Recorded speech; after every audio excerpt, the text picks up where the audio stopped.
Bienvenidas, compañeras, compañeros, a esta nueva emisión de Alternativas. Gabriel Weinstein, cineasta, intelectual argentino, trabajando con la Universidad Arturo Jaureche, ha tenido la gentileza nuevamente de aceptar la invitación para continuar nuestra conversación respecto a las transformaciones de la sociedad argentina, del alma argentina, que se han dado a lo largo de estas décadas y sobre todo cómo ha podido operar el imperio, la oligarquía local en la manipulación de los afectos, de las creencias, de las aspiraciones, de los horizontes de la gente. Muchísimas gracias por aceptar la invitación, Gabriel. Bienvenido. Gracias a vos, Pedro. La verdad que es una alegría estar de nuevo acá conversando y pensando juntos sobre estos temas que son tan, tan enriquecedores, por decirlo así, del pensamiento. Bueno, mira, Eh, sí. en las primeras veces que fui a la Argentina había oído sobre el tema del gorilismo, esta división que es casi como de hinchas de fútbol, ¿no? Entre el gorilismo y el peronismo.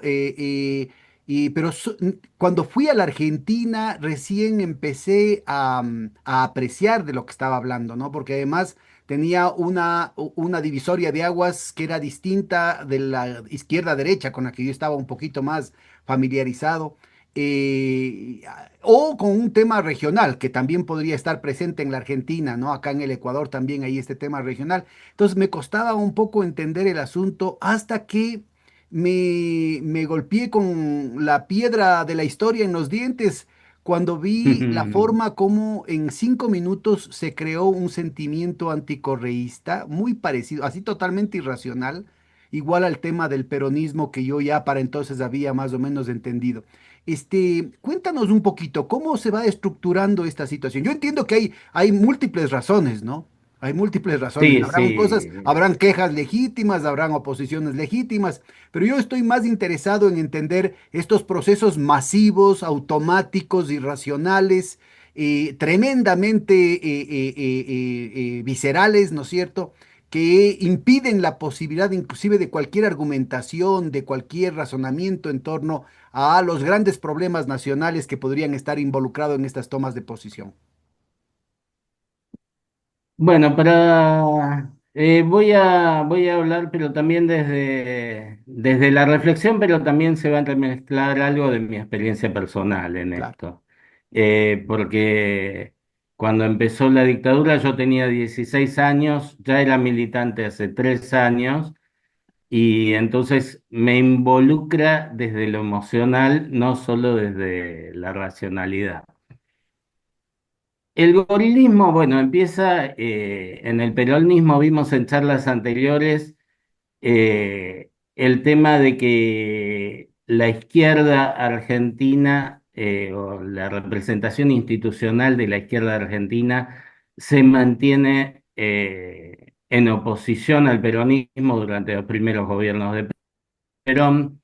En el caso del Partido Socialista, por una cuestión de un partido de clase, ilustrado y muy europeo, y en el caso del Partido Comunista, por influencia directa de la Unión Soviética y particularmente en 1946, cuando estaba en alianza, la alianza de posguerra con los Estados Unidos, ambos integrantes de los aliados y, y posteriormente continúa con esa postura. El punto más, probablemente más alto de popularidad del peronismo se da cuando terminan la proscripción. Son 18 años, entre 1955 y 1973, cuando Perón es reelecto y alcanza el 62% de los votos. Lo que pasa es que Perón en ese momento era un Perón que regresó al país por patriotismo, pero que no estaba en condiciones de salud. Y aparte había habido una maniobra muy que se desarrolló a lo largo de los años, que en algún momento se habló de la teoría del cerco, de Perón era una maniobra que había estado en manos de José López Rega, un hombre vinculado al esoterismo, espiritista, decía que hablaba con los muertos, y vinculado a la logia Pedue, una logia mafiosa italiana vinculada a la ultraderecha. Entonces, Perón llega a un país viene de un proceso de degradación democrática y donde había una violencia potencial y real muy grande. Por un lado, las organizaciones de la izquierda que habían luchado contra la dictadura, particularmente la organización de carácter guevarista, el Ejército Revolucionario del Pueblo, decide seguir con la lucha armada en democracia pese al 62% de los votos. Está muy claro que ese 62% era el deseo del pueblo, insertado en la memoria histórica, de que vuelva el peronismo con sus políticas de justicia social y desarrollo económico. Por otro lado, hay otra fuerza guerrillera que son los montoneros, que tienen un origen ideológico bastante confuso entre nacionalismo proclamado como un nacionalismo de derecha católica proclamado como peronismo y alguna influencia de sectores marxistas que se atribuyen la totalidad de la vuelta a la democracia y que consideran que sus acciones armadas, que habían tenido respaldo popular, son las que habían terminado con la dictadura y habían traído a Perón de vuelta. Lógicamente, la política no se hace por grupos minoritarios, por más acertadas que sean sus posiciones.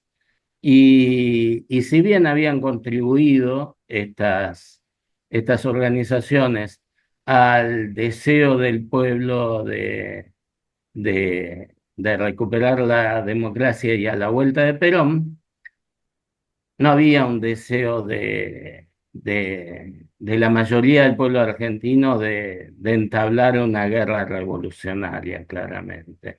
Ahora, Montoneros le disputa a Perón la conducción del movimiento. Y ahí se produce un alejamiento porque hasta ese momento tenían el absoluto respaldo de Perón.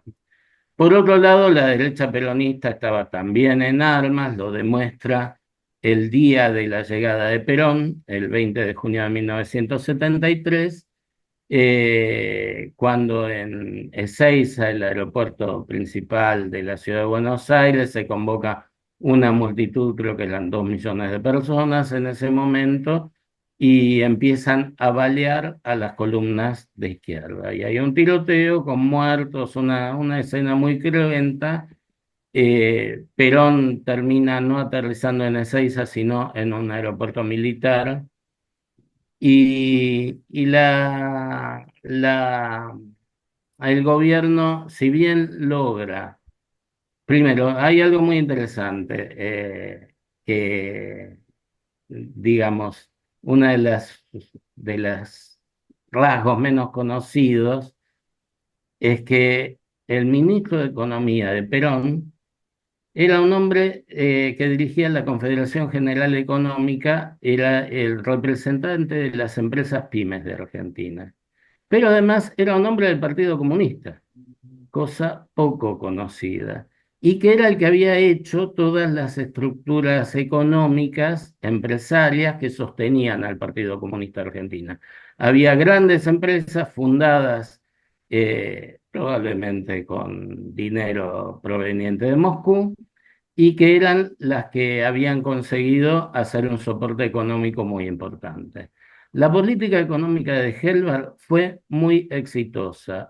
Perón apuntó hacia algo que se llamó el Pacto Social, que era un acuerdo entre empresarios y trabajadores para la distribución de la torta, parar la inflación, ir paulatinamente aumentando los salarios hasta que se llega prácticamente a una distribución 50 y 50 entre empresarios y Perdón, Gelbart trabajadores. no estuvo presente en el primer gobierno de Perón, no figuró. No, no, no, no, es el ministro de Economía del tercero y fue sumamente exitoso. Pero bueno, mientras tanto la violencia se acrecentaba alrededor. La opción, yo creo que la mejor opción que tenía Perón para liberarse de la tutela de López Rega, él se apoyaba en un dirigente sindical tradicional, no era un hombre de izquierda en absoluto, que era José Ignacio Rucci. 2 días después de que lo eligen a Perón, lo asesinan a Rucci. Eh, yo creo que buena parte del proyecto de Perón era, a través de Rucci, apoyarse en el sindicalismo para llevar adelante su proyecto, que era una recreación del proyecto del 55. Esa violencia se va acrecentando. Perón asume en septiembre, gana las elecciones en septiembre del 73, el 1 de julio del 74 fallece. Eh, o sea que queda en el gobierno su esposa, Isabelita, María Estela Martínez de Perón, y el poder real queda en manos de José López Rega, que funda la Alianza Anticomunista Argentina y empieza a realizar ¿Qué atentados, a fracciones del secuestrar. peronismo apoyan a Estela? Es bastante dudoso porque en realidad no se oponen a Estela Martínez de Perón, no hay una fracción muy clara. El sindicalismo en general la apoyaba, pero no apoyaba a López Rega. Y la Alianza Anticomunista Argentina realiza entre 1.000 y 1.500 asesinatos entre el 74 y el 75. Entonces ese gobierno del peronismo queda totalmente desnaturalizado, ese 62% se diluye y se genera un fenómeno en que vastos sectores de la población esperan el golpe de Estado pensando que en lugar de ensangrentar más iba a pacificar el país, que iba a terminar con estos atentados de ultraderecha, también con las organizaciones de ultraizquierda, y de alguna manera se iba a normalizar el país, porque ninguna de las dictaduras anteriores había sido tan violenta como habían sido la Alianza Anticomunista Argentina. Entonces, digo, porque cuando hablamos de cómo Argentina se va volcando entre el gorilismo y el peronismo, este periodo tiene mucho peso, sobre todo en la postdictadura. Durante la dictadura, como te decía, había dos grandes motivos que le dan estabilidad a la dictadura. Uno es el apoyo de los sectores inicialmente que piensan que con eso el país se va a pacificar. Y el otro, evidentemente, era el miedo. Cuando te decía esto de la mirada personal, yo recuerdo que el miedo era una presencia muy fuerte. Yo como no dejé de militar en ese periodo, pero sabía que al salir a la calle y hacer mis actividades militantes, en cualquier momento podía ser secuestrado. Y si bien en los primeros años no se sabía demasiado de los desaparecidos, sabía que el destino de los secuestrados podía ser la tortura y el asesinato. O sea, el miedo era algo que circulaba, de lo que no se hablaba, pero había operativos en la calle. Yo me acuerdo haber visto a la vuelta de mi casa un fusilado sobre la vereda, o operativos donde entraban a algunas de las casas del barrio con 50, 60 soldados armados y se llevaban detenidos a los habitantes. En mi colegio secundario que era el colegio secundario de la Universidad de Buenos Aires, hubo 108 desaparecidos Ay, entre 3.000 alumnos.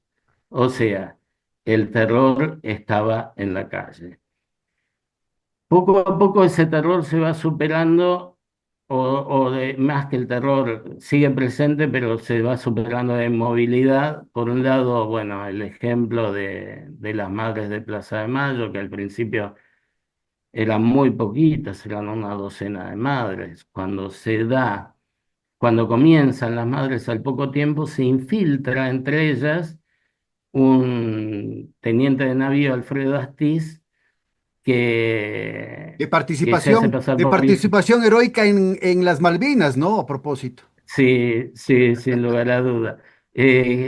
Astiz se infiltra entre las madres haciéndose pasar por hijos desaparecidos y secuestra a tres de las madres fundadoras. Y sin embargo, el resto sigue adelante. Un acto de cobardía tremendo, infiltrar a unas madres y secuestrar, que lo único que hacían era dar vueltas a la pirámide de Mayo para reclamar por sus hijos secuestrados. Lo que vos decías de Malvinas, él estaba al frente de un comando en el 82 cuando se da la guerra de Malvinas, instalado en las Islas Georgias del sur. Y cuando llegan los ingleses se rinde sin disparar un solo tiro. O sea, eso demuestra la calaña del individuo.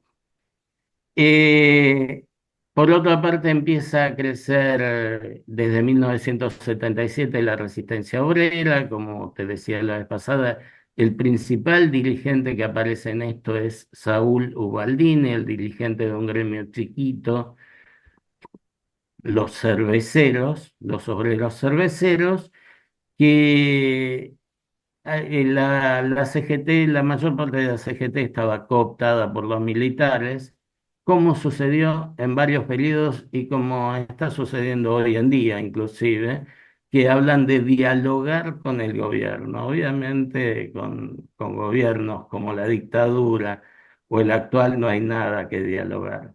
De alguna manera es la misma postura que sostienen a lo largo del tiempo, que es moderar en algo estos gobiernos sin esperar que cambien. Saúl Ubaldini se fracciona con su gremio y otros 24 gremios, forman el grupo de los 25 y ya en el año 1977 lanzan la primera huelga general contra la dictadura. Eh, ¿En qué año dijiste? eh, 77, a un año del golpe, con la dictadura fortísima. Por supuesto que hubo el principal objetivo del terrorismo de Estado fueron los trabajadores y los dirigentes sindicales. Cuando se da el golpe, prácticamente las organizaciones armadas estaban derrotadas, particularmente el ERP que estaba instalado con una guerrilla rural en los montes de la provincia de Tucumán, había sido diezmado y Montoneros tenía una capacidad operativa muy reducida. O sea, no vino la dictadura para acabar con el terrorismo, como decían ellos. Lo Cuando cual lo intentaron. desmorona esa tesis de los dos demonios que ahora quiere instalar la Viley, ¿no? Tal cual, tal cual. Los golpes que se dan son contra el movimiento obrero, gran cantidad de delegados gremiales y también algunos secretarios generales de gremios combativos, y se da contra militantes territoriales, contra todos aquellos que que reivindicaban la política por encima de las formas armadas. Eh, la resistencia también tiene otra forma y que es muy interesante, que es la resistencia cultural.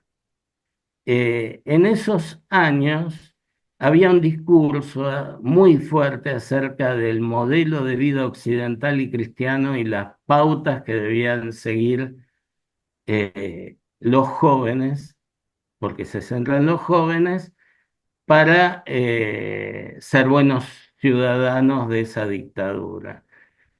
Los jóvenes, algunos, una porción de jóvenes se refugia en el rock, que planteaba una forma de vida totalmente opuesta a esa dictadura del rock.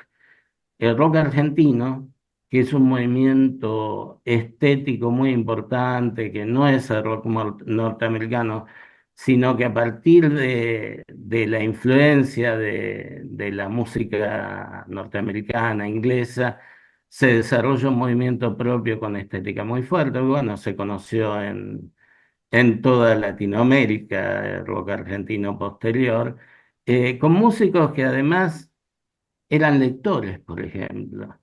O sea, leían los mismos libros de la época que leía la militancia. Era un movimiento con una fuerte formación cultural y que fue uno de los pilares también donde la juventud se refugiaba. Poco a poco fueron asfixiando el rock, reprimiendo a los que asistían a los recitales, metiendo presos a los músicos que no los secuestraban, pero los metían presos 24 horas. Los músicos se exiliaron en un momento por el año 78, 79, y ya prácticamente no había rock en Argentina, pero en algún momento decidieron empezar a volver y eso se recuperó. Para nuestra audiencia, Eh, déjame señalo esto, sí, en general, ¿no? La izquierda estaba más bien representada hasta entonces en toda América Latina con la música protesta, la nueva canción, la música folclórica, eran esos los elementos que estaban más presentes. Entonces era una verdadera, un descoloque, digamos, dentro de esa batalla cultural, el hecho de que aparezca, de que emerja este nuevo referente, el rock además con totalmente. un referente con esas raíces que venía desde el corazón del imperio, y eso un poquito le ponía al aparato represor en una situación de total desubique, ¿no? Sí, sí, sí, totalmente. Totalmente, no. Inclusive hay algunas letras de canciones que fueron publicadas durante la dictadura, bastante metafóricas, para hablar de lo que pasaba en el país, letras de Spinetta, de Charly García, y que no las llegaban a entender los milicos. O sea, pasaban porque no se daban cuenta de lo que les estaban diciendo. Hay una anécdota curiosa. Charly García daba un recital en Montevideo que estaba todavía en dictadura, eh, y canta una canción que estaba prohibida en Argentina que se llamaba El Ejército Loco, que dice formé parte de un ejército loco, tenía 20 años y el pelo muy corto, que hablaba de lo que era el servicio militar obligatorio. Cuando termina el recital en Montevideo, se lo llevan preso a él y al otro componente de la banda Sui Generis, y le preguntan un milico, ¿no? Lo interroga y le dice, ¿usted cantó El Ejército Loco? Cántemela. La canción decía, si ellos son la patria, hablando de los milicos, yo soy extranjero. Y se la canta y le dice, si ellos son la patria, yo me prendo con ellos. Y los dejaron en libertad. Pero era así, una incomprensión total de lo que estaba pasando ahí abajo entre los pibes. Otro de los refugios fueron los cineclubes. Hay que recordar que en esa época no Netflix. existía YouTube, ni mucho antes el video, ni nada de eso. Los cineclubes era donde se pasaban las películas no comerciales de la historia del cine, y durante la dictadura se pasaban muchas películas que tenían que ver con los años 60, películas soviéticas o cubanas del este europeo, porque eran espacios pequeños espacios, que no tenían una vigilancia tan rigurosa. De nuevo, eran los lugares los reductos que se le escapaban a los militares. Y el otro lugar importante fue el Teatro Independiente. O Bueno, sea que hubo una... Sí, y hubo también en esos años, a poquito antes de la dictadura, ya empezó a emerger un cine independiente, peronista y de izquierda, que empezó a tener un lenguaje propio, digamos, ¿no? sí, sí, hubo dos grandes grupos, un grupo que tenía que ver con la izquierda, donde estaba Raimundo Gleiser como la figura más destacada. Raimundo Gleiser hizo una película que se llamaba Los Traidores sobre la burocracia sindical y es un secuestrado y desaparecido por la dictadura. Otro de los cineastas de la época peronista fue Cedrón, me olvidé el nombre de pila porque es una familia de artistas en la que están Alberto Cedrón, actor, el Tata Cedrón, este era el Tigre Cedrón, que filmó la película Operación Masacre. Operación Masacre era sobre los fusilamientos que había hecho la revolución fusiladora en 1956, que hablamos Sí, en, así es. en una de las charlas anteriores, que habían hecho el fusilamiento ilegal creo que eran 15 personas atrapadas, prácticamente llevadas presas y luego llevadas a fusilar en un basural en el conurbano bonaerense, eh, de manera absolutamente ilegal por la Policía Federal Argentina. Basada en un reportaje Eh, de Rodolfo Walsh, ¿no? tal cual, eso es lo que... Y al Tigre Cedrón, curiosamente, estaba exiliado en Francia, lo citan en una comisaría y aparece muerto en la comisaría. O sea que... Y el otro gran referente de la época, indudablemente, es Pino Solanas, que había hecho todavía en la dictadura anterior la película La Hora de los Hornos, que era un documental donde desde una óptica más sensible que racional habla del peronismo y de la resistencia y sobre todo de lo que estaba pasando en el que entonces se llamaba Tercer Mundo y los movimientos de liberación nacional.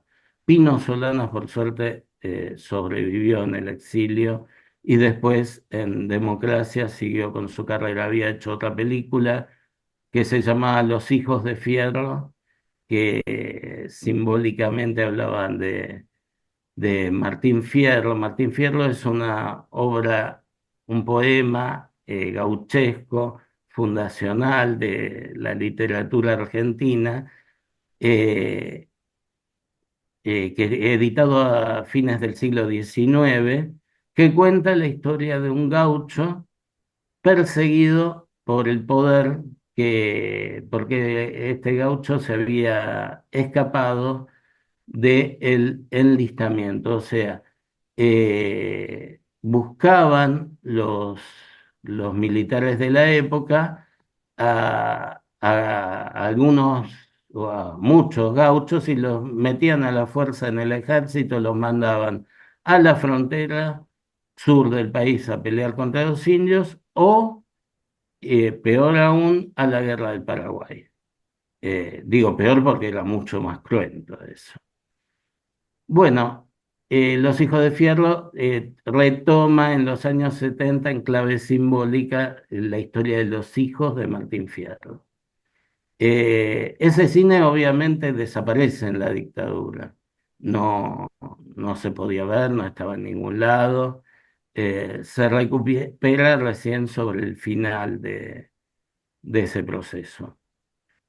Entonces, todos estos son los gérmenes de una resistencia que se va acrecentando y que se acrecienta también por el desastre económico que hizo la dictadura. Una cosa interesante es que los gobiernos que hay entre 1955 y 1973 tienen tienen el centro de su política en terminar con el peronismo, en mantenerlo proscribido, en alcanzar alguna forma de normalidad democrática que excluya al peronismo.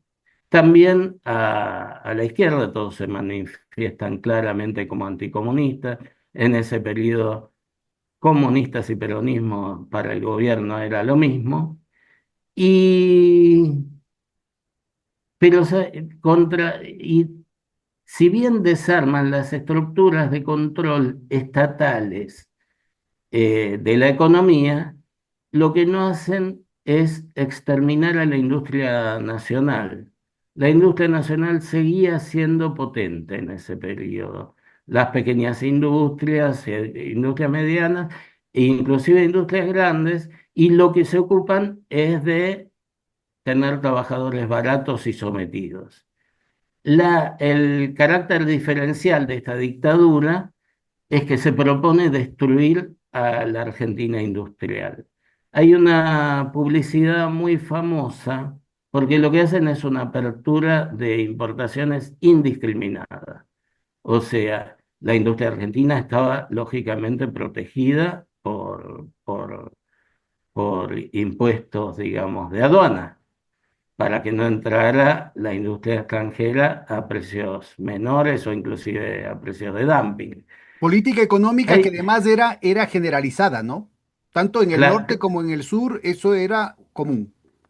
claro, vos decís el proteccionismo, El proteccionismo a través de aranceles, así es. claro. Las políticas neoliberales lo que hacen es terminar con eso. Y hay una publicidad muy famosa de esos años que te mostraba una silla y una persona que se va a sentar y dice, antes vos tenías, o usted tenía solo la posibilidad de usar esta silla producida en el país. El tipo se sienta y se rompe, la silla se cae al piso. Ahora, gracias a nuestro gobierno, el ciudadano puede elegir.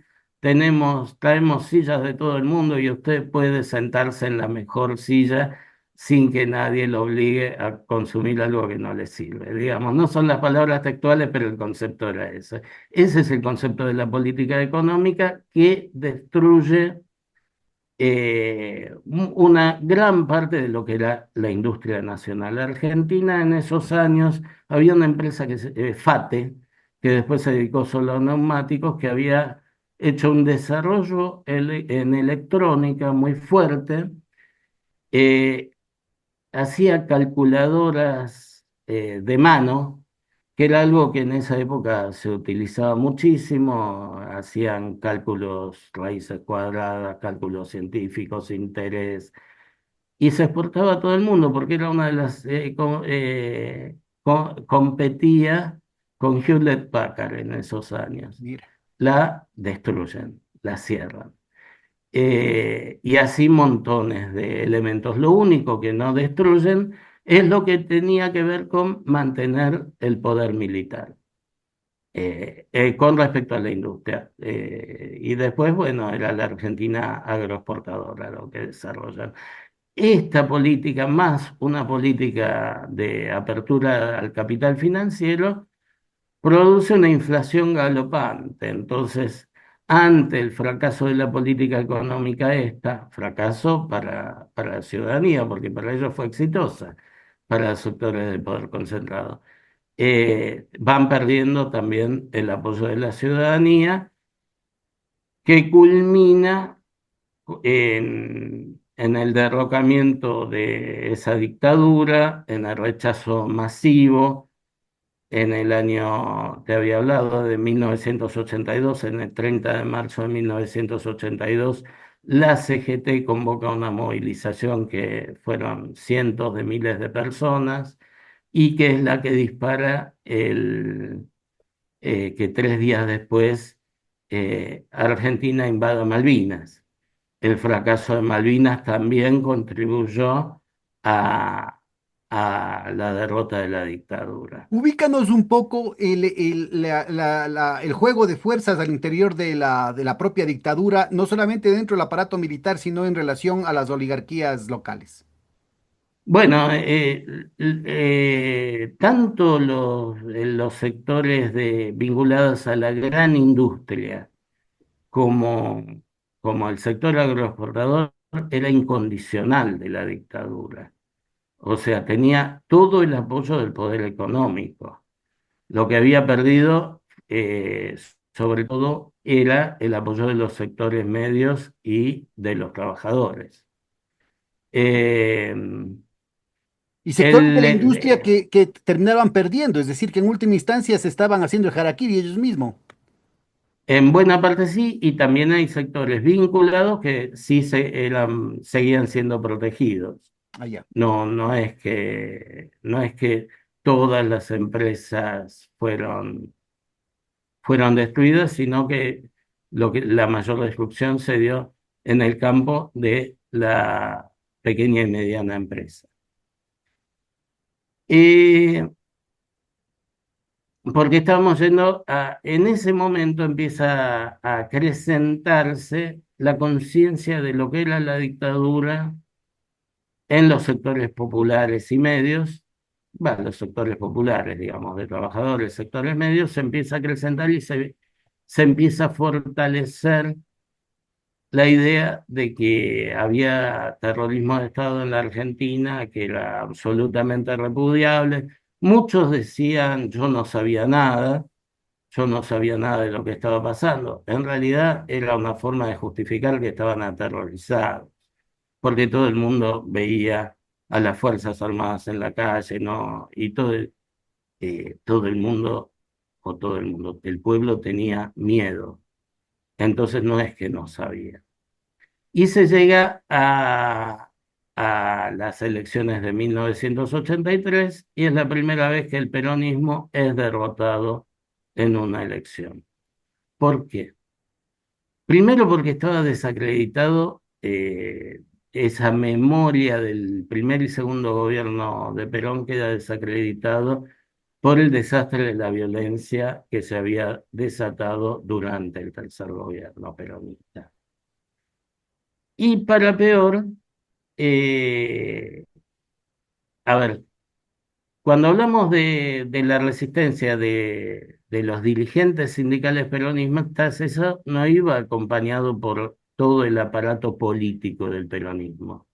Era realmente el sindicalismo, pero cuando llegan las elecciones, eh, digamos, la candidatura era del sector, político y no del sector, no es Saúl Ubaldini candidato a presidente, y buscan como tantas veces, ¿no?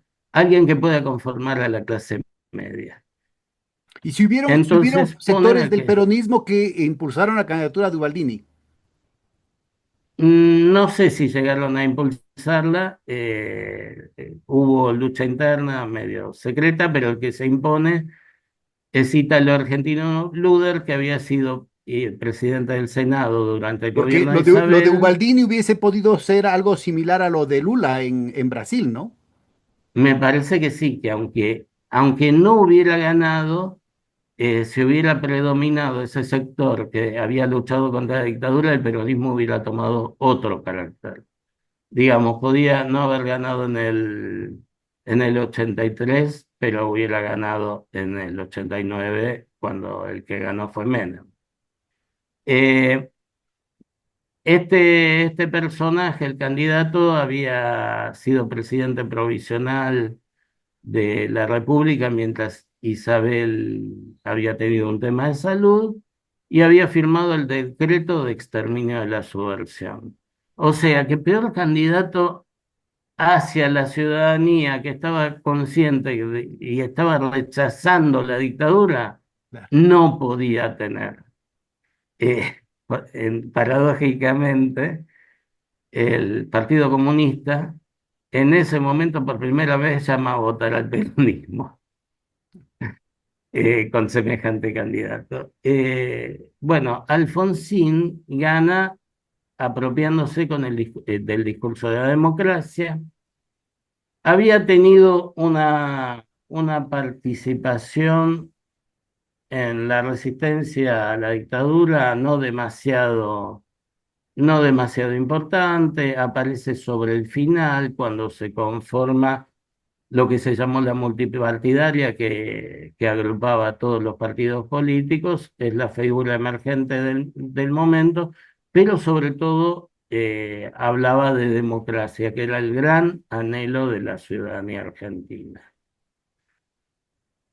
Consigue más del 50% de los votos, el peronismo hace una elección pésima, y, y comienza entre contradicciones. Por un lado estaba muy apretado porque el poder militar todavía estaba bastante intacto y amenazaba todo el tiempo con dar un nuevo golpe de Estado.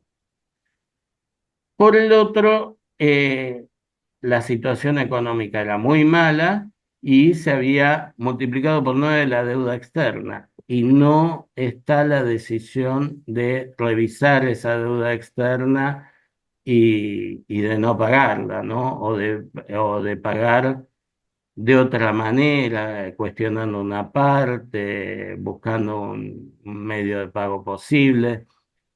Entonces, esa deuda aparte tenía dos partes, era deuda privada y deuda pública. Pero en la deuda pública había tenido era creo que presidente del Banco Central en esa época, Domingo Cavallo, no sé si era presidente del Banco Central, tenía uno de los cargos principales dentro del sistema económico de la dictadura, y lo que hizo fue nacionalizar las deudas privadas. O sea que esas deudas privadas pasaron a ser deudas Que bueno, privadas de esa las era la grandes orden en empresas. toda América Latina, porque lo mismo pasó Uy, en el Ecuador, ¿no? a ver, perdón, ahora sí, Sí, que no te escuché. es lo que pasó en toda América Latina. Aquí en el Ecuador también, Osvaldo Hurtado, ya el candidato a vicepresidente, había ganado las elecciones como vicepresidente después del retorno constitucional y el presidente Jaime Roldós fue asesinado en un accidente, entre comillas, de Ah, aviación, ¿no? Conjuntamente con recuerdo, su esposa, el ministro de Defensa, su esposa y la tripulación. Él inmediatamente lo que hace es, para favorecer a los empresarios, les nacionaliza la deuda externa. Entonces, los empresarios mm, seguían pagando la deuda al Banco Central en sucres congelados y a tasas de interés congeladas, mientras que el Estado se hacía cargo del servicio de la deuda real a los bancos gringos. tal cual, tal cual. Eh, entonces, Alfonsín, digamos, tenía una situación de poder bastante frágil. Intenta en el primer año y medio, hacer una política de desarrollo nacional que podríamos decir que estaba emparentada con la que había llevado adelante José Bargelba durante el último gobierno de Perón, pero al año y medio lo bajan y la presión justamente internacional hace que designe un ministro de Economía neoliberal. Y ahí empieza el desastre económico que va a terminar con la hiperinflación, una hiperinflación provocada por los factores de poder, que va a terminar con la renuncia anticipada de Raúl Alfonsín cuando ya estaba Menem electo como nuevo presidente. Por otra parte, ante esa política, la CGT, la Central Obrera, que conducida por Saúl Ubaldini, también se opone al gobierno. Hubo, además, Alfonsín se anima a llevar una, el juicio de las juntas militares, un hecho histórico. Realmente en ese momento y con esa inestabilidad política es una de las cuestiones de principios que Alfonsín llevó sin lugar a dudas, que culminaron con la condena a reclusión perpetua de los militares que habían conducido el país durante la dictadura, no solo los presidentes, sino los integrantes de las juntas militares. Alguno de ellos fue de la Fuerza Aérea, que había tenido menor participación, fue absuelto, pero el resto fue a la cárcel. Y empiezan los movimientos militares para, eh, para exigir, por un lado, la liberación Dictadores. de los integrantes de las juntas, pero también que no continúen los juicios hacia los demás integrantes de las Fuerzas Armadas que habían participado en el terrorismo de Estado. Con esta presión y los levantamientos militares, hubo un levantamiento militar en 1987, otro en 1988. Alfonsín firma dos leyes, una de obediencia debida, que decía que los que habían cumplido órdenes no tenían responsabilidad en lo que habían hecho porque los responsables eran los máximos jefes, y otro punto final para decir de acá en adelante no se hacen más juicios. Pese a eso, los comandantes en jefe seguían en la cárcel. El movimiento de derechos humanos se reafirma como una reserva moral del pueblo argentino y crece cada vez más en su prestigio. Antecede al juicio la acción de la CONADEP, la Comisión Nacional de Desaparición de Personas, que presidía Ernesto Sábato, uno de los más importantes escritores argentinos, un hombre que se había reunido con Videla en el año 77 y se había deshecho en elogio sobre Videla. Tuvieron un almuerzo junto con Jorge Luis Borges, y con un escritor que era un cura de la derecha católica, también muy conservador en lo eclesiástico, nacionalista, que se llamaba Leonardo Castellani. Leonardo Castellani, considerado por muchos como un fascista, es el único que le reclama a Videla por la vida de Haroldo Conti, uno de los escritores desaparecidos. En ese almuerzo le hace reclamo. Los otros dos no dicen nada. Con los años Borges tiene un arrepentimiento real de haber participado de eso. Hay que tener en cuenta que Borges era un hombre ciego, que la información que le llegaba por su entorno. Claro. Posteriormente, él visita a las madres de Plaza de Mayo, como que tiene una actitud totalmente distinta. Sábato, cuando escribe el prólogo del informe de esa Comisión Nacional de Desaparición de Personas, es el que levanta la teoría de los dos demonios, poniendo como equivalente el terrorismo de Estado con las organizaciones guerrilleras y sin hablar de la represión contra el conjunto del pueblo argentino.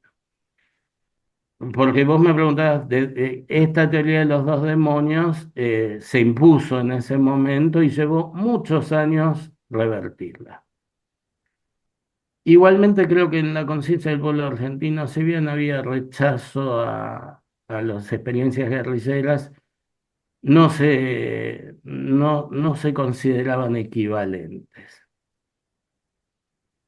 Bueno, el peronismo entra en un proceso después de la derrota del 76, del 83, de descomposición, o ya había entrado, que culmina. Y empieza los reclamos desde abajo, desde las bases del peronismo, de hacer una renovación. Y aparece una camada de nuevos dirigentes, entre los que estaba Antonio Cafiero, que había sido muy joven ministro de Economía del segundo gobierno de Perón. Eh, Estaba Carlos Saúl Menem. Había otro dirigente que era de la Sota, que después fue gobernador de la provincia de Córdoba.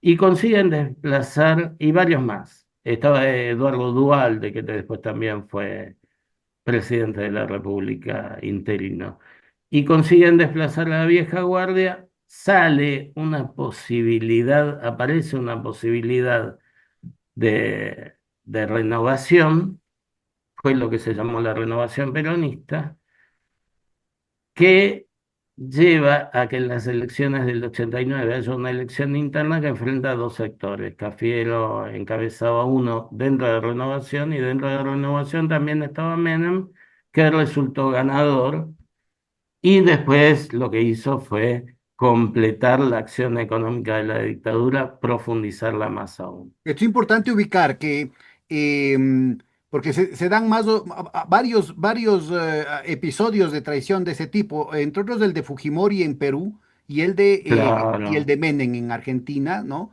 En el que van con una bandera, porque se supone que Menem también era parte del el campo nacional popular, de la renovación, pero era los sectores populares, la industrialización y eso, y a la final va y cumple el programa económico de la dictadura. Igual con Fujimori en Perú, ¿no? Se supone que era una política económica claro. heterodoxa y a la final lo que aplica es todo lo que decía el Fondo Monetario Internacional.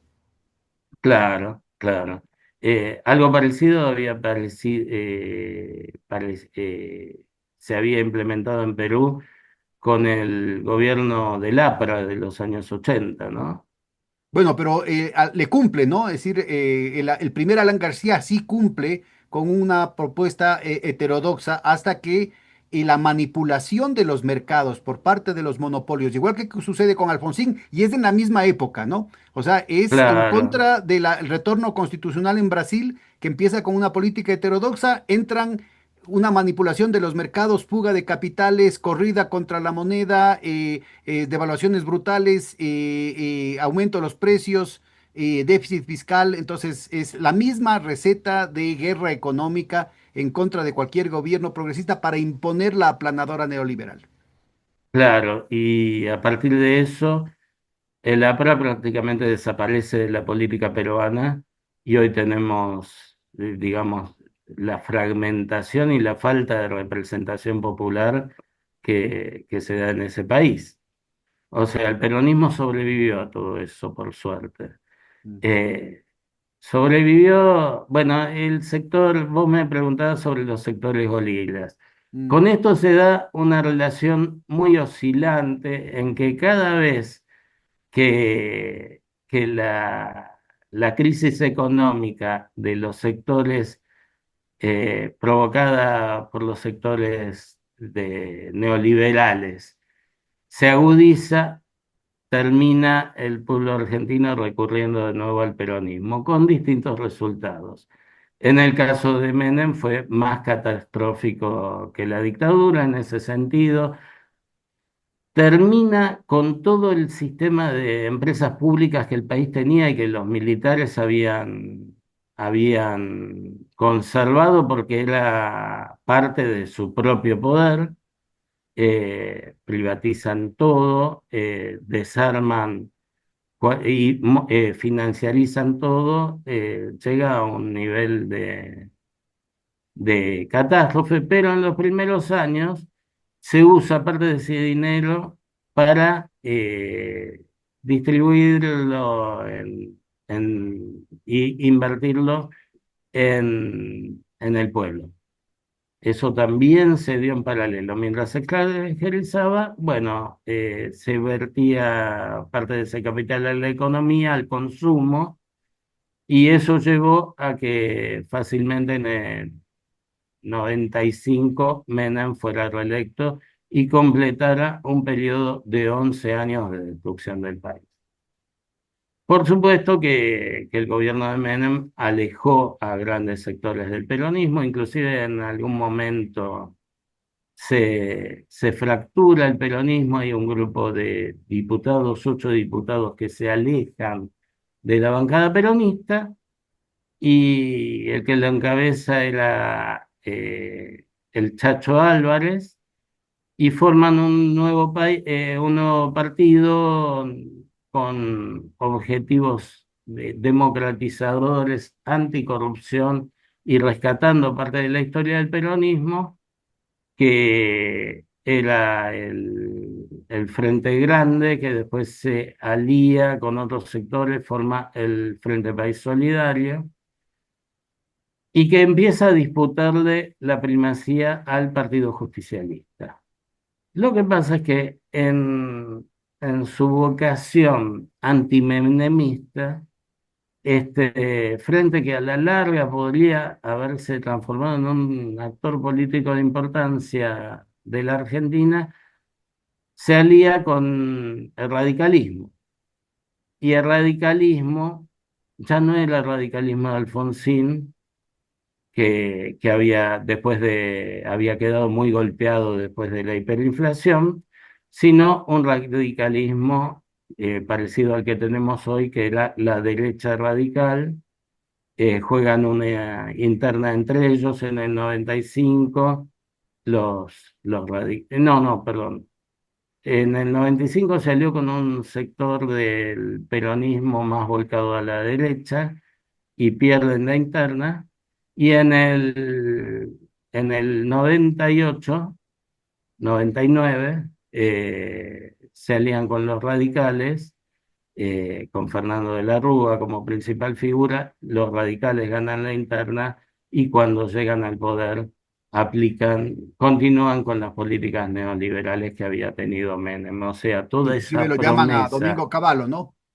Tal cual, tal cual. Toda esa, Domingo Cavallo, que había tenido un papel fundamental en la dictadura, que había sido el ministro de Economía principal de Menem, y, y que después asume con De la Rúa y lleva al país con el tema sobre todo de la deuda externa, al abismo absoluto, a la destrucción absoluta, que culmina con el famoso corralito.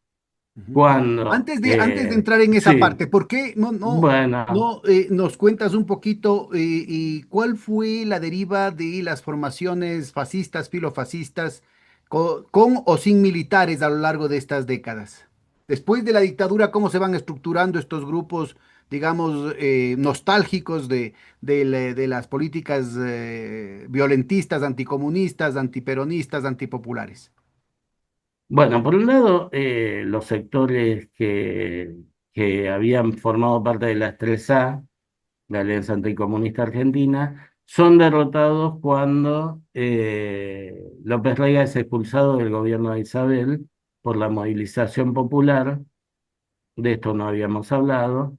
Ya sobre el final del gobierno de Isabel, hay una gran movilización popular conducida por el secretario general, por la CGT y por el secretario general de la Unión Obrera Metalúrgica, Lorenzo Miguel, un hombre eh, con un pensamiento de derecha, pero no violento. Eh, entonces esos sectores de alguna manera los más violentos quedan fuera del peronismo. Los integrantes de las 3A pasaron luego a ser parte de los grupos de tareas de la dictadura. En la postdictadura, digamos, quedan estos sectores del ejército presionando al gobierno de Alfonsín y presionando inicialmente al gobierno de Menem, que decreta el indulto a los militares que habían integrado la Junta, que habían sido condenados y estaban en prisión. Hace un indulto conjunto con algunos sectores dirigentes de la guerrilla que estaban procesados, algunos que estaban todavía en la cárcel, pero sobre todo libera a los comandantes en jefe de la dictadura. Esto, en ese momento, cuando él dicta el indulto, esto creo que fue 89, 90, a poco de asumir, eh, se produce una movilización multitudinaria de rechazo que no consigue frenarlo el indulto. Pero con el indulto, de alguna manera, Menem consigue que estos sectores militares, digamos, bajen la presión que hacían. Posteriormente, eh, hay una estrategia que tiene carácter ambiguo, que es de financiar a las Fuerzas Armadas. Les quita la mayor parte de su financiamiento. Si los tipos quieren dar un nuevo golpe, no pueden sacar un tanque a la calle porque porque no no pueden tienen ponerle gasolina. combustible. Tal cual, tal cual. Y con esto también se frenó esta cuestión de los intentos de golpes militares. Entonces, de alguna manera quedaron fuera de la política. Los que se recompusieron fueron los que estaban ligados al poder económico y que formaron parte del gobierno menemista. Por Pero los ejemplo, sectores violentos por un ubícanos un lado. poquito al Sogaray, No, bueno, el Meneghis más Lynch, destacado es Domingo Cavallo. Domingo Cavallo. Claro, no, pero el más destacado es Domingo Cavallo, sin lugar a dudas. Eh, de alguna manera queda fuera, cuando se da el indulto, las encuestas decían que el 80% de la población estaba en contra del indulto. Pero bueno, después eso, como tantas cosas, queda en el pasado, sumergido por otras agendas políticas. Mientras tanto, el reclamo por memoria, verdad y justicia continúa, pero esos sectores, los sectores violentos ya no son parte de la política argentina. Y ahí se da un fenómeno, porque vos te preguntarás cómo reemergen. Como hoy esos sectores están en el gobierno en Argentina, pero eso creo que tiene que ver sobre todo con un fenómeno de carácter internacional. Yo no sé si te conté que cuando mi hijo era un adolescente y empieza a entender el tema de la política, 14, 15 años, estaba muy preocupado porque él veía en las redes cómo sobrevivían sectores del nazismo y cómo se organizaban. Y yo le decía, Ulises, el nombre de mi hijo, no te preocupes por esto. Son sectores minúsculos y que ya no tienen ningún lugar en la historia. Ulises tenía razón, no era yo el que tenía razón. Esos sectores minúsculos se reorganizaron eh, y bueno, y hoy están influyendo en buena parte del mundo, ¿no? Ahora, mira, Eh, me parece importante sí, distinguir entre aquellos sectores de la derecha y de la ultraderecha nacionalista, incluyendo dentro de eso un núcleo católico, mencionabas a Castellini, me parece que es un referente importante ahí, pero por otro lado hay estos sectores de la ultraderecha liberal y neoliberal, ¿no? Cuéntanos un poquito cómo se ha venido dando esa evolución, cómo bueno, han ido desapareciendo los primeros y han ido fortaleciéndose los segundos. desde siempre en las Fuerzas Armadas, cada vez que hubo un golpe de Estado, eh, se hacía en nombre del nacionalismo y de los sectores del ejército nacionalistas, pero siempre predominaron, salvo en el golpe del 43, que es el que participó Perón, los sectores liberales. Inclusive en el año 62, 1962, hubo durante el gobierno de Frondizi, llegado a haber un enfrentamiento armado entre los dos sectores. No demasiado cruento, pero hubo bombardeos acá. A una cuadra de mi casa tengo un parque, el Parque Avellaneda, es el segundo parque más grande de la ciudad. Y cuando yo era chico jugaba muy divertido con mis amigos en unos pozos que había en el parque. Esos Claro, pozos los huecos de eran la los bomba. huecos que habían dejado las bombas. O sea que el sector nacionalista fue cada vez más desplazado y perdiendo poder, mucho más en la dictadura, donde los sectores neoliberales los van postergando. Y queda en esos sectores del ejército, predomina sin fisuras el sector liberal. En la posdictadura, esa ultraderecha nacionalista es un grupo minúsculo, no tiene ningún peso. ningún peso. Lo que se organiza es los partidos civiles de de la derecha liberal. No, no los llamo ultraderecha, aunque eran bastante afines a la ultraderecha.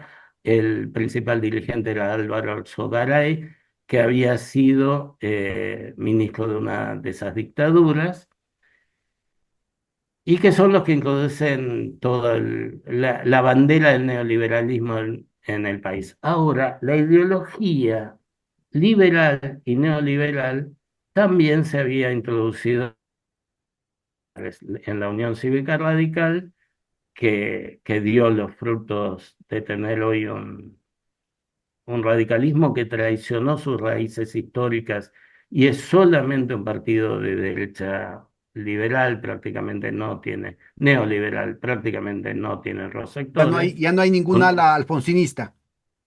Y hay algunos que otros que se dicen radicales, pero en general están afuera o algunas voces aisladas dentro del radicalismo. Y también ingresa fuertemente en el peronismo el emergente más claro es Menem, pero hoy en día eh, hay todavía muchos eh, representantes que sutilmente lo que buscan es esa, ese concepto de la democracia liberal que Perón rechazaba. O sea, también tenemos dentro del peronismo sectores que adhieren fuertemente al liberalismo. Inclusive, en este momento hay un sector que encabeza un ex senador, Miguel Ángel Pichetto, que fue jefe del bloque del Senado durante los gobiernos del bloque peronista en el Senado durante los gobiernos de Néstor y Cristina, pero que siempre fue un hombre de la derecha, digamos, dentro del peronismo, que ahora proclama como la necesidad de unir al peronismo para conseguir un capitalismo prolijo, ordenado. Y Perón, no se sabe mucho esto.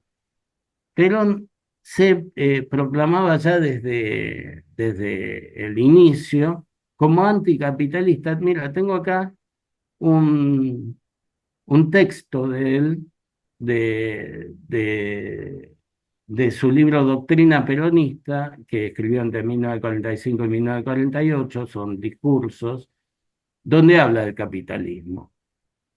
Y Perón dice, proclamamos la humanización del capital como una aspiración suprema de la justicia social a la que aspiramos. Diferenciamos al capitalismo del capital y al capital del patrimonio. En nuestro concepto, el capitalismo es una fuerza de aglomeración fría, internacional, sin patria ni corazón. Es, en otras palabras, la aglutinación de lo espurio del dinero. Es también el acaparamiento de la riqueza. En el orden económico no propiciamos el aislamiento que algunos suponen, sino la selección y protección de los valores económicos nacionales, dando libre juego a todos los factores que enriquecen y atacando al capitalismo que empobrece al país. Entendemos que es necesario defender y mantener el capital como herramienta de trabajo de la nación. Cuando estos sectores liberales empiezan a hablar de capitalismo desde el peronismo, contradicen nada menos que a Perón, que es una parte de la doctrina peronista que está bastante oculta, no se habla mucho de esto. A ver, entonces, bueno, estábamos Antes en de el que entres menemismo. al periodo Sí, que me parece que es muy sí, importante ubicar el papel de los Kirchner, la constitución, digamos, de los Kirchner, de la política económica, la política de derechos humanos, en fin. Pero yo creo que valdría la pena mencionar dos cosas. Por un lado, refiérete ya, básicamente lo has caracterizado, pero refiérete rápidamente a Aldo Rico y a Saneldín. Y por otro lado, a los dos atentados tan polémicos atentados en contra de la Asociación Mutual Judía y de la Embajada de Israel en Buenos Aires, porque me parece que son elementos que han estructurado la condición de poder y la condición de chantaje que ha habido sobre los distintos sectores políticos y hasta ahora se siguen utilizando, por ejemplo, en contra de Cristina, en fin.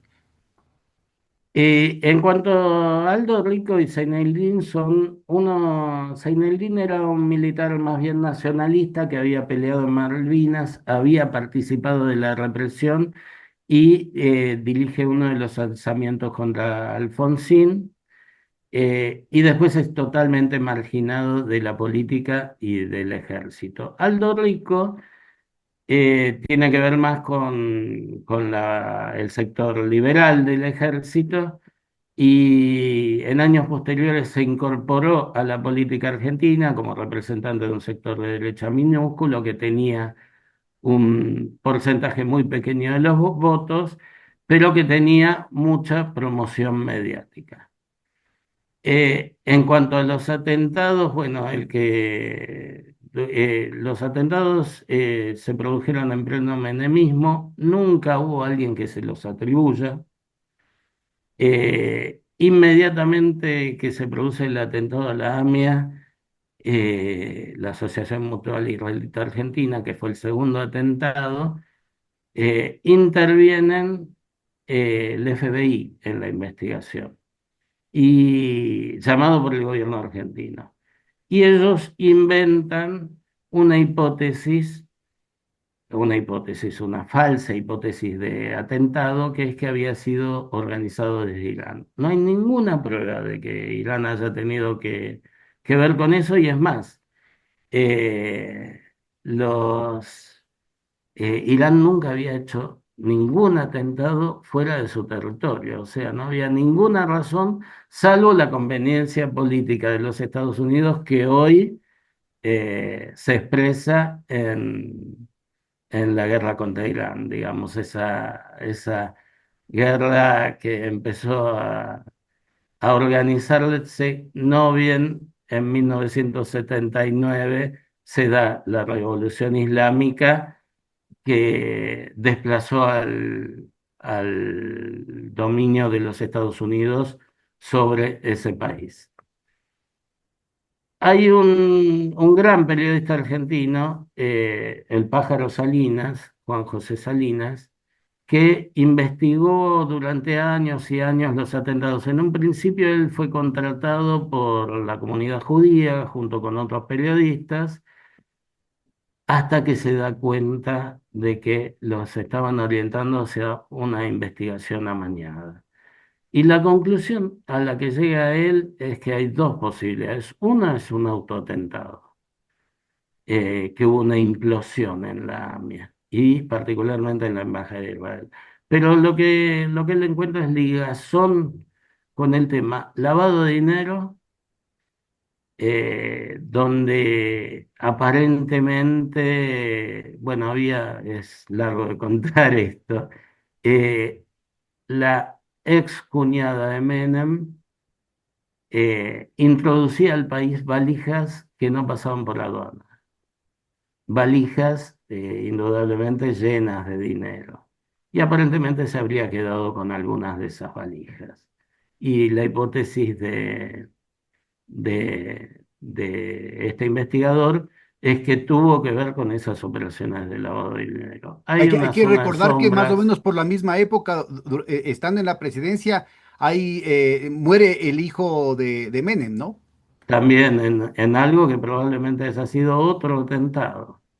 Y por esos años hay una figura que aparece públicamente, que es la de Monser Alcázar, un traficante de armas de origen sirio que estaba en la Argentina y operaba desde Argentina, y que se le da la nacionalidad de Argentina. Menem se da de un día para otro, inclusive, y esto es anecdótico, cuando va a sacarse la foto para su documento argentino, como no tenía corbata, Menem se saca la suya y se la entrega para que se saque la foto.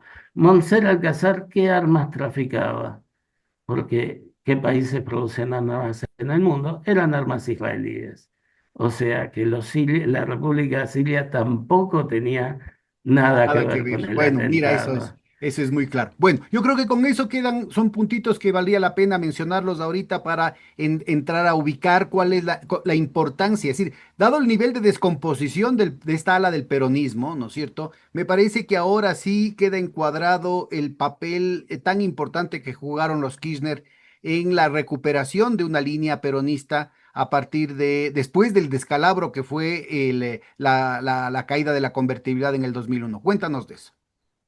Bueno, los Kirchner llegan al gobierno casi por casualidad. El peronismo estaba totalmente descompuesto. Después de las protestas de 2001, lo único que, o lo que predominaba en las movilizaciones era la consigna de que se vayan todos. Se dan, bueno, la renuncia de la Rúa, se da una sucesión de presidentes interinos que duran unos pocos días, el más largo estuvo una semana, y finalmente asume Eduardo Duhalde, que era un jefe del peronismo, que había sido vicepresidente de Menem y después se distanció. Empieza a hacer una política, eh, bueno, termina con la convertibilidad del 1 a 1 con el dólar, el peso y el dólar, que era algo que hundía totalmente la economía argentina, paga el costo político por eso, porque significa una brutal devaluación, el final de la convertibilidad y un aumento de precios muy importante. Pero a la vez, como era un hombre muy de derecha, tenía una política de represión fuerte de los movimientos sociales. En un momento se produce una movilización de movimientos sociales que representaban a los sectores más humildes de la sociedad en la localidad de Avellaneda, que está cruzando el límite de lo que sería la capital federal de la ciudad, pero en realidad es continuidad del tejido urbano bonaerense. Y en esa movilización asesinan a dos militantes. La policía asesina a dos militantes. En principio, los diarios de los medios concentrados dijeron que fue una pelea entre distintas facciones, pero hay un fotógrafo, dos fotógrafos que fotografiaron toda la secuencia del asesinato. Esas fotos aparecen en página 12 y se cayó esa mentira del enfrentamiento interno, habían sido fusilados y eso que el gobierno de Duhalde se derrumbe y tenga que llamar a elecciones anticipadas. Esas elecciones, paradójicamente, en primera ronda las gana Carlos Saúl Menem con el 24% de los votos y Néstor Kirchner sale con el 23%. Iban a ir a segunda vuelta. No cabía la menor duda de que en una segunda vuelta eh, Kirchner iba a tener el 60, el 70% de los votos porque la oposición a Menem era, salvo los propios, absoluta. Y Néstor, cuando asume, hay dos cosas importantes. Una, recupera la memoria histórica del peronismo, otra, retoma la bandera de los derechos humanos.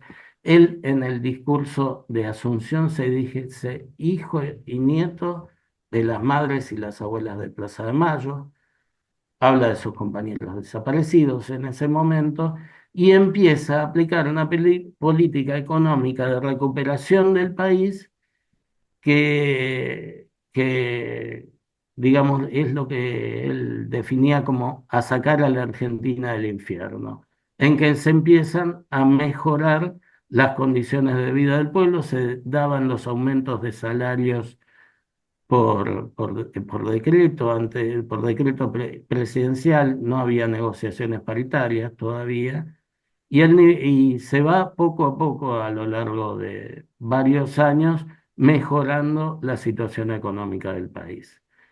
Eso le da un nivel de adhesión popular muy grande. El peronismo, que estaba de alguna manera condenado a desaparecer, renace. Y renace de la mano de un proyecto realmente que tenía que ver con las raíces del peronismo, aunque no toma todos los elementos que uno pensaría que tendría que haber tomado para profundizar más. Fue muy, muy importante y realmente en el aspecto en la mayoría de los aspectos, fue un gobierno muy virtuoso, muy virtuoso. Eh, Néstor Kirchner además tenía una capacidad política muy importante para dialogar con todos los sectores del país, con todos los Empezando sectores con del las peronismo. distintas fracciones del peronismo que estaban peleadas a muerte, ¿no? Totalmente, totalmente. Y era muy hábil, porque en algún momento Duhalde le va a plantear, vos olvídate de las políticas de memoria. Y Néstor le dice, sí, sí, pero dame tiempo. Unos meses después, eh, proclama, va a la Escuela de Mecánica de la Armada y baja el cuadro de Videla de las paredes de la escuela, se lo hace bajar al comandante en jefe del ejército. Y se para ante los militares formados y les dice, señores, yo no les tengo miedo.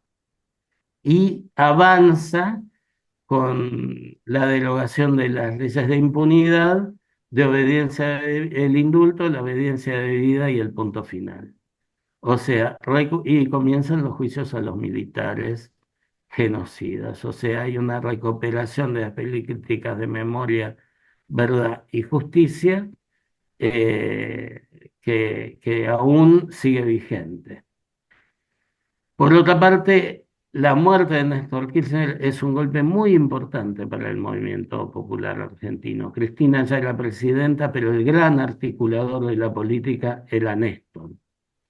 Cristina en ese sentido no tiene la habilidad de Néstor, pero llevó adelante un gobierno donde profundizó en la misma línea que había llevado adelante Néstor Kirchner hasta alcanzar de nuevo la redistribución de la riqueza del 50% para los trabajadores, 50% de los empresarios, que había sido el ideal del primer peronismo. Néstor, una de las cosas que hizo fue terminar con la deuda externa. Renegoció con una enorme quita la deuda privada, y la quita más importante que había habido en la historia del mundo en quita de deuda. Era una quita enorme. Y por el otro lado le paga al FMI, junta fondos, le paga al FMI y deja al país totalmente desendeudado. Cristina sigue llevando adelante las políticas de promoción de la industria, hace algo fundamental que es la nacionalización de los fondos jubilatorios que Menem había mandado a manos de empresas privadas. Esos fondos pasan de nuevo al Estado, desaparece la jubilación privada y le dan al Estado una herramienta económica fundamental para llevar adelante sus proyectos. Eh, por otro lado, desarrolló una política educativa tremenda en que inaugura universidades en todo el país que permitan el acceso de los trabajadores a la universidad.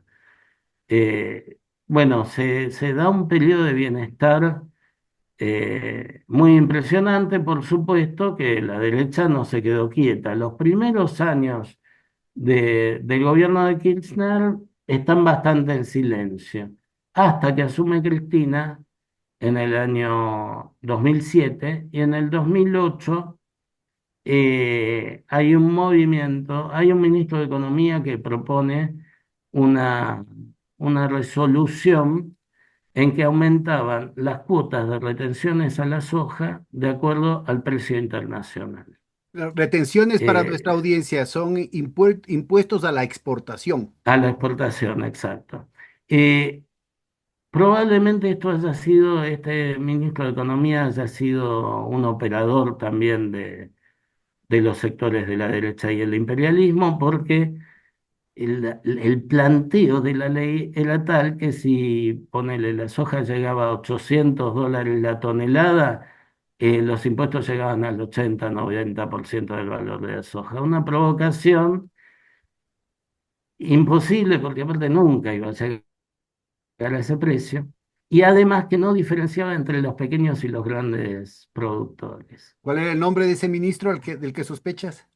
Martín Lustó, que hoy es presidente de un sector del radicalismo, había venido del dualdismo, pasó por el gobierno de Cristina, e hizo esta resolución que provocó la primera sublevación de un sector importante bueno, del sector del agro, acompañado por la derecha, bloqueos de rutas. En la ciudad de Buenos Aires pasó algo que no había pasado nunca, no había carne en las carnicerías durante 2 meses, cosa que para la Argentina era insólito y lacerante. Y ese es el punto de partida que va a llevar en 2015 al triunfo de Macri. Ahora, a ver, vamos Eh, ubicándonos porque esto sí, me parece que es importante porque más allá de la política económica, más allá de los temas, digamos, del desempeño que seguían siendo relativamente buenos, lo que abre esta ocasión, digamos, es la oportunidad de rearticular al gorilismo y de renovarlo sí, con sectores distintos, porque esto incluía no solamente a la derecha, sino también a sectores marxistas, sectores trotskistas, ¿no? Que estuvieron en el paro en contra de Cristina. en Sí. realidad el sector trotskista que lo acompañó era un sector minúsculo. El resto de la izquierda trotskista, de la izquierda y del trotskismo no acompañó a esto. Era un sector minúsculo cuya dirigente era hija de unos padres que tenían propiedades de un par de campos. Ah, mira, O bueno, sea bien mencionar que eso. fue Pero en todo caso es claro. importante Pero sí ubicar le que esto sirvió, arma digamos, abre las puertas para un proceso de acumulación ideológica y simbólica que culminará en la ganancia de Macri, ¿no? claro, claro. Por supuesto que nada de esto es ingenuo, ¿no? Uno cuando empieza a ver estas situaciones, se da cuenta que hay una ingeniería social muy, muy trabajada atrás de esto, que los sectores se convocaron a través de las redes sociales. Se ve claramente la mano de los Estados Unidos, de sus servicios de inteligencia y de su estructura de defensa. Eh, Cómo perdió el campo nacional popular la dirección moral del proceso? Por qué fue tan rápido, a pesar de que digamos, las mejoras sociales, tanto en términos absolutos como en términos comparativos con lo que había pasado en un pasado muy reciente, ¿no es cierto?, debían haber amalgamado a la sociedad en torno a esos temas. Cuando, no sé, pues en la marcha, por ejemplo, del Bicentenario, poquito antes de que muera Kirchner, ¿no es cierto? Hubo un nivel de reconciliación nacional muy importante. ¿Cómo es que pudo deteriorarse tan rápido ese nivel de presencia, de referencia por parte del campo nacional popular?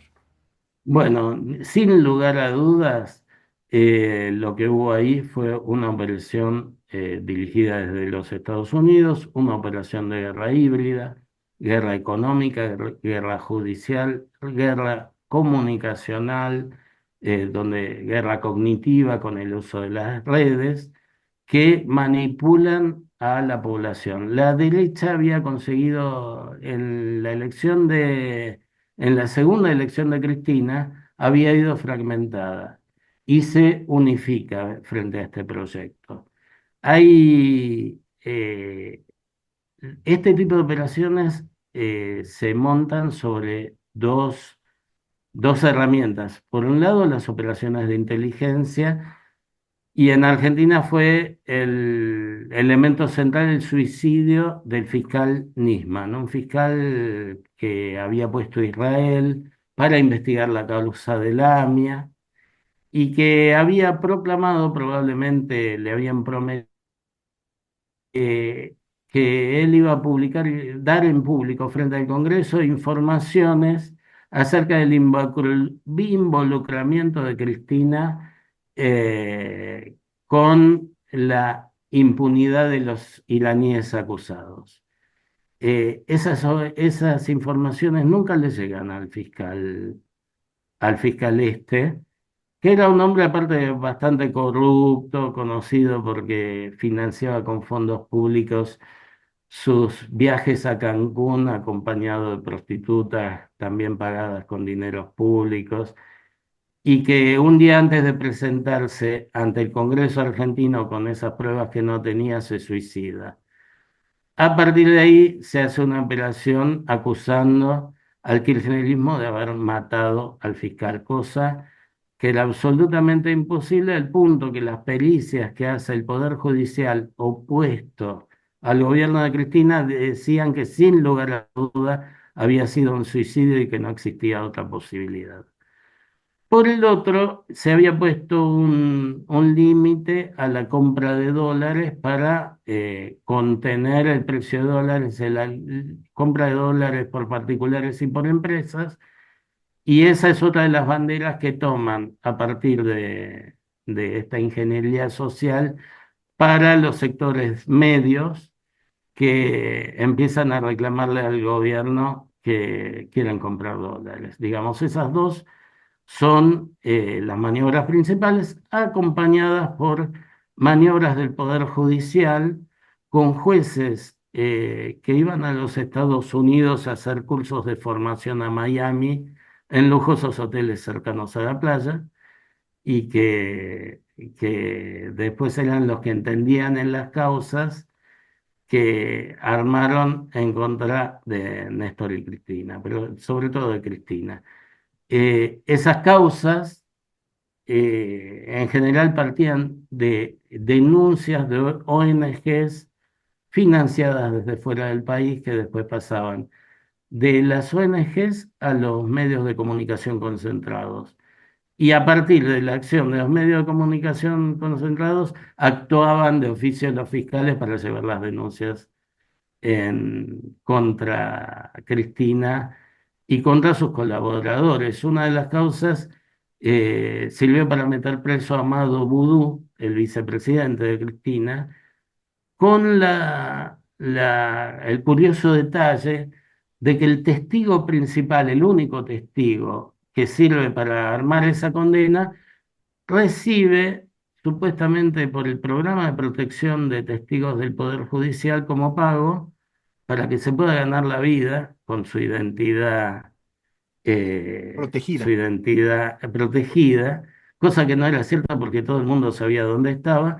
Recibe un hotel boutique en la provincia de Mendoza, en una de las zonas más bellas de la provincia de Mendoza. eh, Le compra el Poder Judicial un hotel boutique para que se pueda ganar la vida después de que testimonia contra Amado Boudou. Amado Boudou fue preso y está inhabilitado de por vida por esa causa. Terrible. Y que Entre otras era el cosas, hay que sucesor. ubicar que Amado Vudú fue el protagonista, el que logró recuperar para la nación los fondos pensionales, los fondos de jubilación que hubieran tenido el mismo fin que lo que pasó en Chile, ¿no? Que prácticamente los hicieron flecos. Yo te agradezco Tal cual. muchísimo, Gabriel. No sé si quisieras redondear esta sesión y a ver si nos damos de aquí a algunas semanitas después un respiro para concentrarnos en este proceso que acabas de mencionar. Hemos puesto como antecedentes la cuestión de AMIA y del atentado contra la Embajada de Israel precisamente para entender la cuestión de Nisman y los paralelos que hay con respecto al asesinato al candidato presidencial Fernando Villavicencio aquí en el Ecuador. No es casualidad que esté la fiscal de ese momento ahora de embajadora de Noboa ante Milei en Buenos Aires. Yo creo que es muy importante ubicarnos esto, pero te quisiera dar un respirito, un par de semanas para que vengamos llenos de pilas a esta cuestión. Cerremos esta sesión con tu última intervención. A ver, lo insólito de la caída de Cristina Kirchner por esta maniobra que se inscribe dentro de la guerra híbrida, global y fragmentada que llevan los Estados Unidos en todo el mundo y que tiene una estrategia específica para América Latina, es que se da en un momento de auge económico, de buena situación económica. Por ahí no empezaban a sentir algunas de las consecuencias de la crisis del 2008, de la crisis mundial del 2008, pero en Argentina pasaron de manera muy suave, se había disminuido un poco el crecimiento. Pero bueno, lo que no hubo fue una estrategia ante esta intervención de servicios de inteligencia y otros factores, medios de comunicación concentrados y justicia, no hubo por parte del gobierno una estrategia defensiva. Y eso es una cuenta pendiente que todavía hoy, ante la posibilidad de un nuevo gobierno popular que asuma después de Milei, todavía no está claro cómo se va a llevar adelante porque la política no termina de ver ese tema que es fundamental. Bueno, Pero bueno, justo vamos a aprovechar tu experiencia profesional en el campo del cine, en el campo de la imagen, en el campo de la comunicación, para entrar en profundidad a este tema. Si puedes, la próxima semana, misma hora, mismo canal, me confirmas. Y si no, cuando puedas, por favor, yo creo que nuestra audiencia queda muy, muy motivada para darle continuidad a esta conversación sobre este punto que me parece tan medular y tan pertinente para todos los pueblos latinoamericanos. hagámoslo no este viernes, sino el otro, ¿Ya? porque presento un libro que compilé este viernes, un libro de cuentos policiales que es una Ah, compilación muchas mía. felicidades. Ya tenemos que hacer además un episodio sobre el tema del relato negro en América Latina. Un gran abrazo, Cuando Gabriel. me Muchísimas gusta. gracias. Abrazo grande, Pedro, Cuídate. y bueno, Chaito. seguimos conversando.